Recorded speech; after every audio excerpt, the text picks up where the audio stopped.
Well, hello, friend. Thank you for watching episode 9 of the Charlie Kirk Files. Today, we're going to be talking about the horned hand that Erica Kirk showed. And there's been a lot of conspiracy, a lot of talk about this. And we're going to show you the truth about this situation and break it down for you. Go ahead and subscribe to this channel if you're new. And please go ahead and smite your like button, or the lizard people will get you. That is a joke we use on this channel. We have Godzilla right here to help remind us to do that. So thank you very much for that. Well, the internet is abuzz with the fact that towards the end of the Charlie Kirk Memorial event, Donald Trump spoke, and then afterwards, a bunch of people were commenting that Erica Kirk, in her moment of grief and standing before the crowd crying, she threw up this hand signal, which a lot of people are debating. What did that mean? Was this just a simple "I love you" gesture from American Sign Language, or was there something much more nefarious going on here? And we're going to break this down for you, give you our take on this. But I'm telling you, this has become one of the main topics of conversation about this whole event. And a lot of people who have general distrust for this movement are suggesting and surmising that there is something nefarious afoot with this hand signal. And so we're going to break this down for you. This is the Daily Mail, and saying a hand signal speculation, vile claim about Erica Kirk's hand signal sweeps internet in wake of Charlie Kirk Memorial. People on social media are bizarrely accusing Erica Kirk of making the devil horn symbol with her hand during her husband's memorial service in Arizona on Sunday. Charlie Kirk's grieving widow made a hand gesture which means "I love you" in sign language, American Sign Language, ASL, while on stage beside President Trump at his memorial. After making a speech in tribute to her late husband, Kirk, 36, who is a devout Christian. Was he 36? He's 31. Raised her arm with her index. Well, she must be 36 then. Okay. Who is a devout Christian, raised her arm with her index and pinky finger raised. People online have made the vile claim that this was a satanic hand signal intended to evoke devil horns and unhinged social media posts, which have gone viral. Tons of these things. Fans of Erica Kirk hit back with a slew of hate against the mother of two by pointing out that her gesture also means "I love you" in sign language. PSA: Erica Kirk's hand signal was at the end of sign language for "I love you," not a satanic hand sign. Dear Lord, please give me strength on this app. One exasperated ex-user wrote, "It's sign language for "I love you." Another person agreed, "Ignorance is exactly why people commit violence. Learn things. Don't spew evil where none exist." The flood of posts defending the former Miss Arizona came after several people parroted the deranged devil hands claim. And so, this is a hot one. This is a big deal. And a lot of people are making some very bold, very strong claims about Erica Kirk being not what she claims to be. So pretty wild stuff. But I want to tell you this. This is just so you know, this is actually an American Sign Language sign that means "I love you." When people in sign language are doing this, they're saying "I love you" to each other. Okay, don't clip me doing that and make it out like I'm some sort of Luciferian. I'm here to educate you. I read on an article on a page, "Signs of Satan." I'm honestly thinking whoever wrote it just did it for the attention in this case. I really hate giving them the satisfaction, but I want to make sure everyone knows that is not true. Signs of Satan says, and I quote, "If you think Miss Heller's hand signal is just a coincidence, then you're truly gullible. If you were deaf and want to develop a hand signal, tell everyone that you love them. What would it be? A hand over the heart would be reasonable. There's no way that any reasonable person would develop a hand sign that Keller invented. Paralleling and exiling hand salute to Satan." The above photo of Ozzy Osbourne rock and roll album covers is adamantly clear that Helen Keller's hand sign praises the devil. First of all, this is the ASL website saying this. First of all, I don't think Helen Keller invented the "I love you" hand sign, but it wouldn't even matter if she did. The fact that she is thought to have been an occultist has no prevalence over what I'm about to show you. So here's the logic in the ASL. They're saying there's a difference between sticking the thumb out and just folding the thumbs over the fingers there. What this is, in their world, if you know the sign language alphabet, this is I, and then L, and then Y. These are all those three letters. So I, L, and then Y, if I can do it right with my left hand. They put them all together and say, "I love you." That's the logic in the American Sign Language. But now, the idea, and I'm going to show you the website that they got it off of. If you want to go to this website, it's JesusIsSavior.com. This website's been up for 25 years. And if you want to go down this rabbit hole, JesusIsSavior.com, this is a wild website, and I mean wild. You could just get you a good Coca-Cola and a one of those sleeves of crackers, maybe some Ritz crackers, and you can spend an afternoon on JesusSavior.com, and you will be wildly entertained. I promise you that. So go check all that out if you dare. But there is a conversation that needs to be had about the horned hand. And this is on Wikipedia.com. The horned hand is a, let's see, it's called right here let's see here. The sign of the horns is a hand gesture, a variety of meanings, and used in various cultures. It's formed to extend the index and little fingers while holding the middle finger and rings down with the thumb. And this is often a symbol of mystery religion. A lot of people don't realize this. Now, I want to show you something that I thought was very interesting.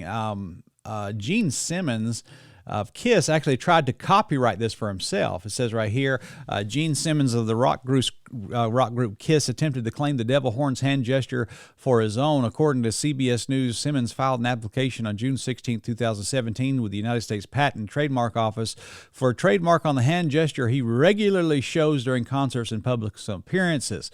It says right here, like the I love you American Sign Language. According to Simmons, this hand gesture was first commercially used by him on November 14, 1974. He claimed the hand gesture should be trademarked for entertainment, namely live performances by a musical artist and personal appearances by a music artist. Simmons abandoned this application on June 21st, 2017, which didn't take long. 5 days later, he abandoned it.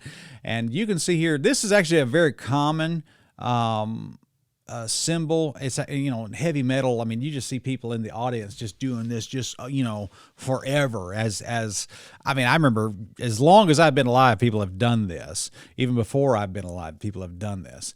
And so it goes to show that there is a significance to the meaning of this. And even Anton LaVey from the Church of Satan has claimed this signal as an occultic thing. Now, you can go look it up. It's all over the internet. Anton LaVey was interviewed by Joe Pine, and this is like, see here, says in the 1965-70 copyright. Let me play this for you for just a moment. Just let you show what Anton LaVey is saying when he does this. Check this out. Would you like me to show them how the sign of the curse works? The sign of the curse? Completely different. How does it go? No, not at you people out there in the audience, but this is the difference. Aim it toward Red China, would you? This is the sign of the horns. A curse sign, the two fingers extended. This way, spread apart for sort of shotgun blast, I always figured if I ever met the devil, it'd have dirty fingernails. Go on. No, they're not. Yes, they are. Where? Dirty fingernails. Well, that's because I've been fooling around with your equipment. Never mind. Don't blame it on the studio. Go on with it. All right. So that's the sign of the horn, and then what happens? Is that it?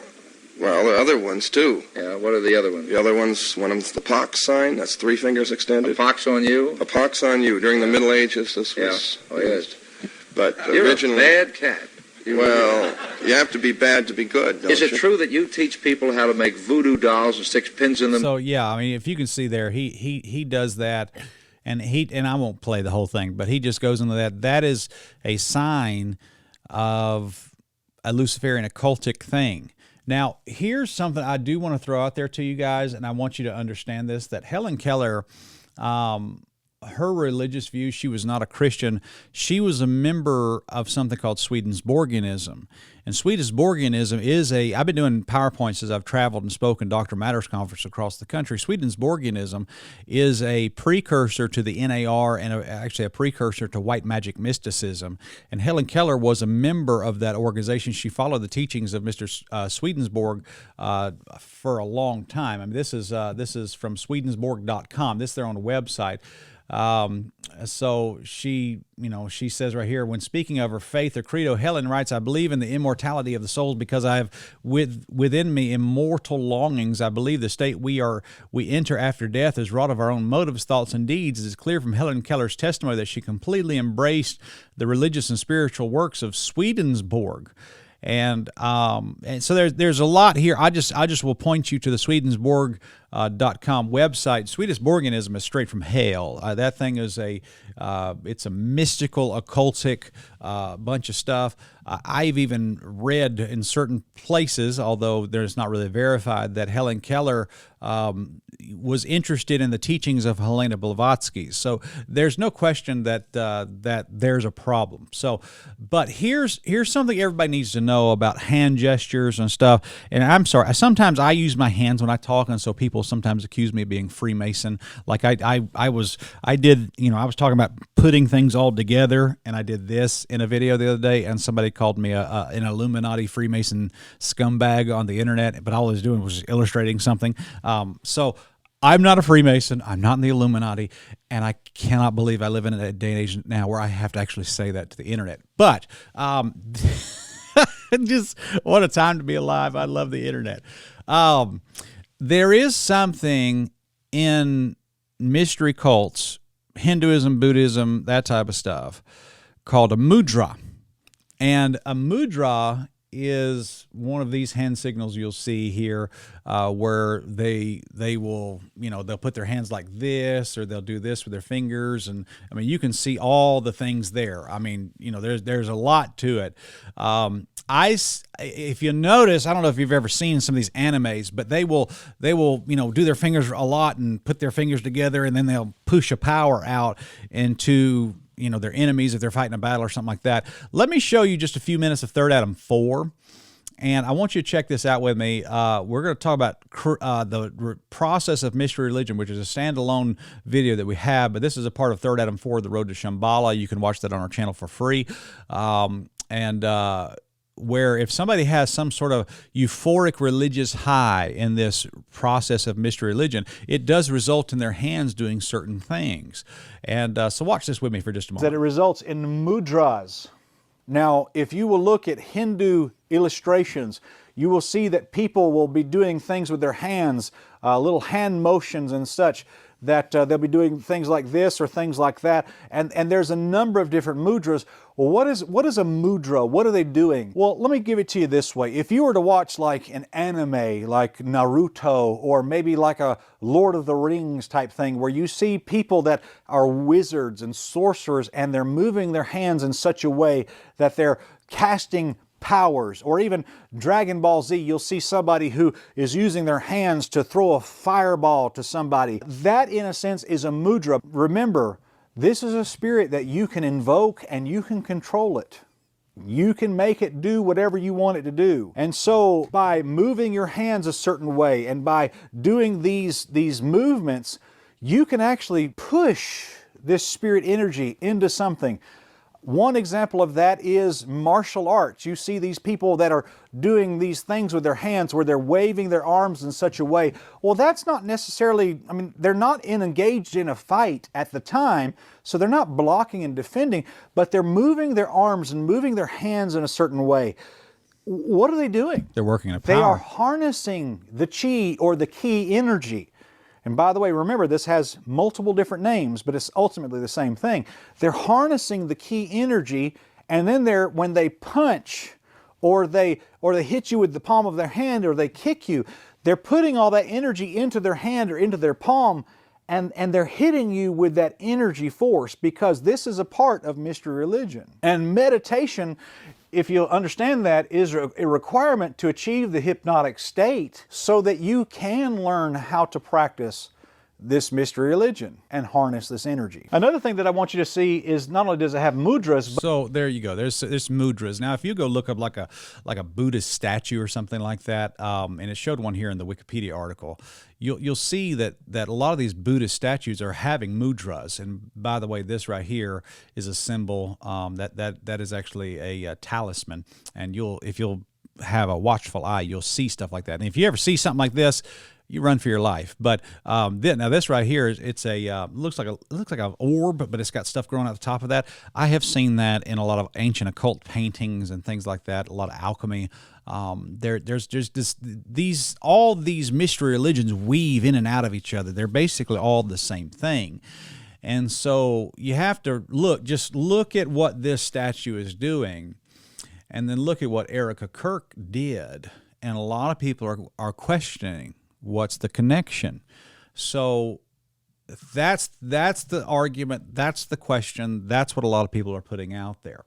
So that all being said, now that I've given you an understanding of kind of basically where this is coming from, did Erica Kirk mean something nefarious, or was that some sort of signal?